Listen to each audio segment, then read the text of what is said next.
I would describe myself as a person who loves to explore new media. My designs are very evocative, they're structural. I like to inject a little bit of myself into everything I design. I'm at Koigbli and I'm a fashion designer.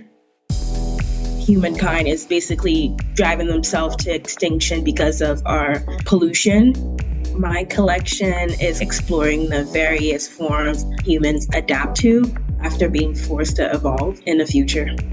What does the world look like? What would plants look like? What would human beings themselves look like?